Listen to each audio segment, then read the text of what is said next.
Monsieur Luc Michel, vous êtes des grands géopoliticiens belges spécialistes des questions internationales. Je vous remercie infiniment d'avoir eu la gentillesse d'accorder cet entretien à la radio francophone iranienne. Monsieur Michel, comment analysez-vous les résultats des élections législatives en Turquie? Le président turc Recep Tayyip Erdogan a perdu son pari puisque le parti au pouvoir, l'AKP, a perdu la majorité absolue au Parlement, ce qui arrive en fait pour la première fois depuis 13 ans que ce parti est au pouvoir. Oui, effectivement, c'est un séisme politique. On l'attendait puisque moi, vous savez, j'ai une grande activité en Turquie et nous avions fait des analyses annonçant cette défaite. Celui qu'on appelle le sultan voit son pouvoir autocratique ébranlé. Pourquoi l'appelle-t-on Erdogan le sultan? Tout d'abord parce qu'il a créé un régime qui est un régime autocratique où les libertés publiques, notamment politiques et de presse, sont malmenées, où il y a eu de nombreux procès politiques contre des militaires, des hommes politiques, des journalistes, avec de lourdes peines de prison face à une justice fantoche. On l'appelle aussi le sultan parce qu'il mène ce qu'on appelle une politique néo-ottomane. La politique de l'État kémaliste, donc fondée par Mustafa Kemal Atatürk en 1920, c'était une politique tournée vers l'Europe. Lui a recréé une politique nostalgique des grandes heures de l'Empire ottoman et il a voulu faire de la Turquie néo-ottomane à une nouvelle puissance au Moyen-Orient. Ce qui s'est passé évidemment au niveau des élections, son parti reste le premier parti, mais il a face à lui des partis kémalistes qui sont revivifiés et il a face à lui la montée d'une nouvelle génération politique kurde. Les partis kémalistes étaient en voie de déliquescence, non seulement parce qu'ils perdaient les élections, mais parce qu'ils étaient littéralement déstabilisés par des vagues de procès, de la persécution politique, etc. Il y a eu de grands procès politiques sous prétexte d'un complot politique qu'on appelait les réseaux Ergenekon. C'est une affaire qui est complètement forgée de toutes pièces par la justice aux mains d'Erdogan. Et donc, ça a décapité une grande partie des partis kémalistes. Ceux-ci viennent de revenir en place. Derrière eux, il y a une société civile très importante qui est opposée à Erdogan. Il y a des mouvements d'étudiants, il y a des mouvements de femmes. Je dis de femmes et pas féministes parce que vous savez que le féminisme, avec ce qui se passe en France, aux États-Unis, la théorie des genres, c'est devenu une partie de l'idéologie atlantiste et de l'américanisme. Mouvement de femmes donc qui refuse la vision qu'Erdogan a de la femme. La femme turque, il faut en dire un mot parce que c'est une des choses qui a contribué à la descente électorale d'Erdogan.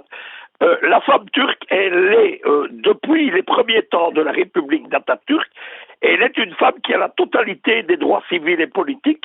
La femme turque a voté alors que les femmes belges ou françaises n'avaient pas le droit de vote dans les années 20 et 30. Erdogan a publiquement dit que la place des femmes, c'était à la maison pour faire des enfants, et les femmes turques ont refusé ça. La seconde chose, ce sont tous les mouvements de société civile qui se sont manifestés l'année précédente quand il y a eu les grandes manifestations de Taksim à Istanbul et à Ankara, manifestations qui étaient durement réprimées, arrestations, procès, des étudiants tués. Aucun gouvernement de l'Union européenne ou de l'OTAN n'a protesté contre ça. Le troisième élément, évidemment, c'est que Erdogan a basé tout son dialogue politique avec les Kurdes sur un dialogue avec le chef kurde du PKK, Öcalan, qui est emprisonné en Turquie. Le PKK a vu à côté de lui monter de nouvelles forces politiques qui sont des mouvements totalement démocratiques et pas liés à des organisations d'action directe. Et donc Erdogan a perdu une grande partie de l'électorat traditionnel kurde qui votait pour l'AKP. Les deux raisons principales, évidemment, au-delà de tout ceci, c'est les problèmes économiques. Qu'est-ce qui a permis à Erdogan de gagner toutes les élections depuis 13 ans? C'était le succès économique. Et au départ du succès économique à Istanbul, qui est la première grande municipalité dont l'AKP s'était emparée. L'électorat d'Erdogan, qu'est-ce que c'est? C'est l'électorat de la nouvelle bourgeoisie qui est d'idéologie islamiste AKP traditionnelle. C'est l'électorat des campagnes. Et l'électorat kémaliste, c'est l'électorat, la petite bourgeoisie et les milieux populaires des grandes villes turques. Les succès économiques se sont arrêtés. Il y a une crise économique en Turquie qui est liée à la crise économique mondiale, mais qui est aussi liée à l'instabilité du Moyen-Orient, dont Erdogan est un des responsables. La deuxième chose qui a joué, c'est évidemment la politique étrangère d'Erdogan, son soutien au mouvement djihadiste comme Al-Nosra en Syrie, ses ambiguïtés dans le Kurdistan nord-syrien, ses ambiguïtés dans les zones contrôlées par Daesh en Irak et en Syrie. Le grand parti kémaliste MHP a joué là-dessus. Il y a enfin un facteur dont personne ne parle en Occident, c'est la rupture au sein même du clan islamiste turc.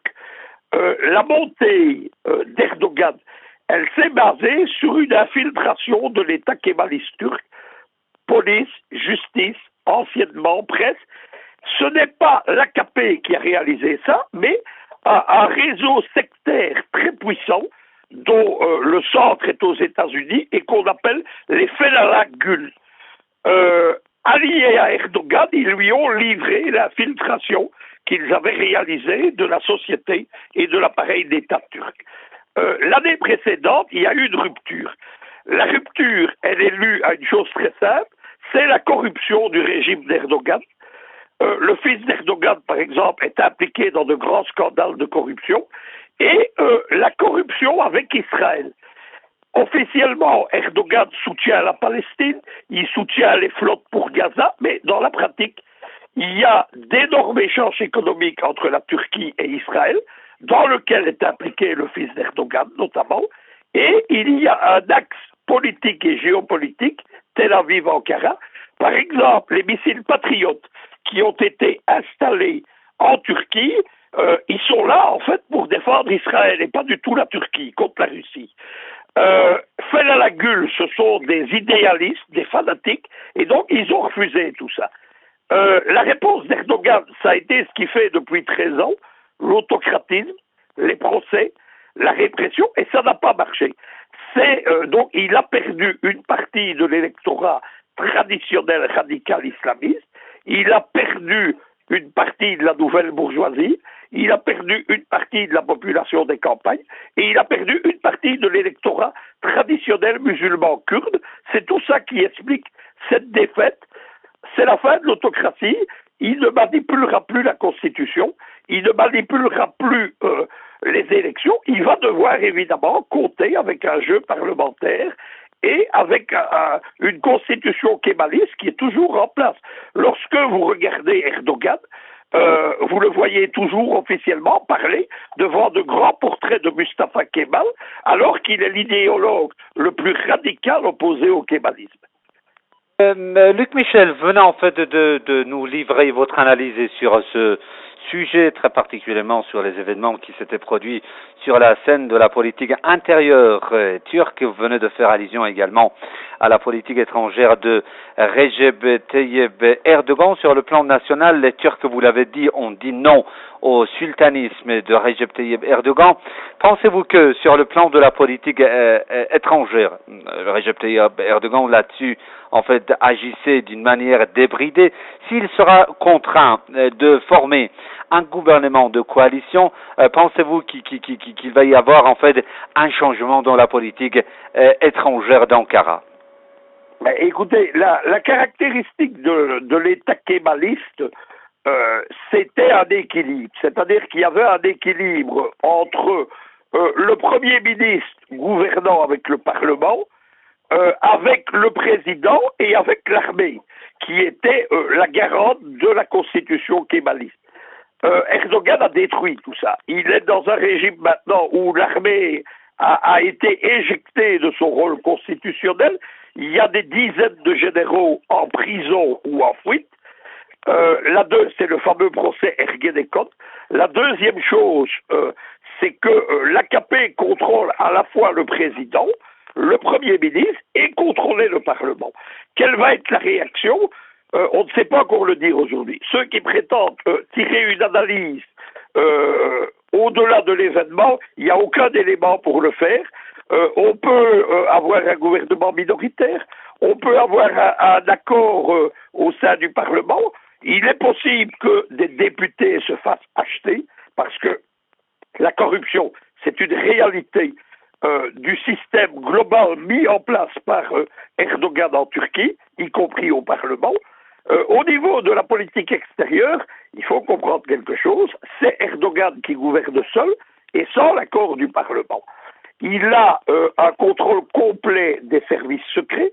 Les services secrets turcs aujourd'hui sont très proches des services secrets saoudiens, des services secrets pakistanais, c'est-à-dire des parrains du djihadisme, puisque ensemble avec les Qataris, depuis le début du printemps arabe, depuis la crise de Libye et de Syrie, ils sont à 4 pays les mains dans la main, les parrains, les organisateurs, les financiers du djihadisme pour le compte de l'OTAN et des États-Unis.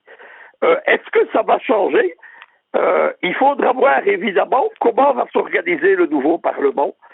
Ce qui va être décisif, ce n'est pas ce que Erdogan va faire, c'est la capacité que vont avoir ou pas les partis d'opposition à s'entendre.